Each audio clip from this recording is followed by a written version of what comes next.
Oui, alors si vous regardez très bien, ce qui crée donc la polémique, ce qui crée le fait que les Béninois se braquent dès qu'on parle de révision de la Constitution, c'est qu'ils ne veulent pas de la confiscation de pouvoir. Ils ne veulent pas d'un président de la République qui ne voudrait plus partir.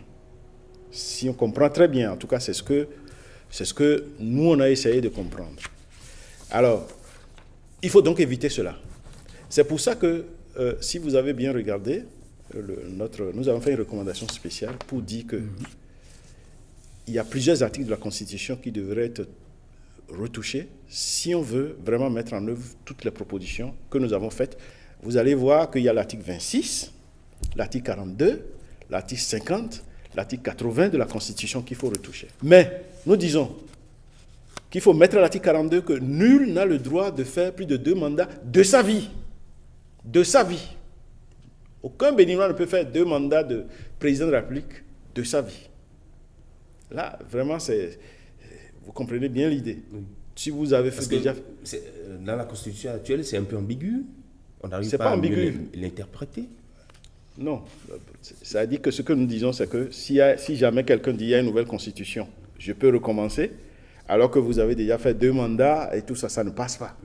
Mais nous sommes allés beaucoup plus loin. Nous avons proposé qu'il soit mis dans les dispositions transitoires et finales, qu'il soit bien inscrit que cette révision n'implique pas une nouvelle constitution ou une nouvelle république. On ne crée pas une nouvelle république, on ne met pas en place une nouvelle constitution, on n'a fait que modifier la constitution qui est de 1990 en vigueur. Vous voyez, c'est une double précaution, un double verrou que nous avons proposé. Donc, réviser la constitution, oui,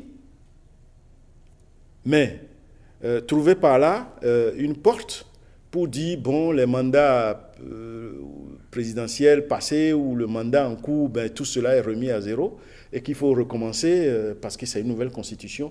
Nous ne voulons pas que cela soit possible. Justement, cela avait inquiété le chef d'État à l'occasion de la remise de votre rapport. Le chef de l'État lui-même, donc vous l'avez entendu, ne voudrait pas qu'on parle de révision de la Constitution si ces précautions ne sont pas prises. Et nous, on a fait des propositions pour que des précautions soient prises et pour qu'il n'y ait pas d'ambiguïté sur ce point. Et déjà, au niveau des 3 jours de dialogue, vous avez échangé sur la question avec tous les délégués présents aux travaux, aux assises? Oui, ça veut dire que ce qui se passe, c'est quoi? Le débat n'est pas parti de la révision de la Constitution. C'est que, comme vous l'avez vu, nous, on a travaillé sur la base des recommandations consensuelles. Le problème, c'est que pour mettre en œuvre toutes ces recommandations consensuelles, il faut retoucher la Constitution.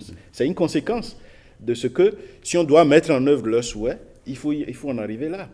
Hein? Et nous avons dit, si on en arrive là, je le répète, il ne faudrait pas que ce soit une occasion encore pour dire, voilà, nous devons recommencer tous les mandats passés, puisque c'est une nouvelle constitution.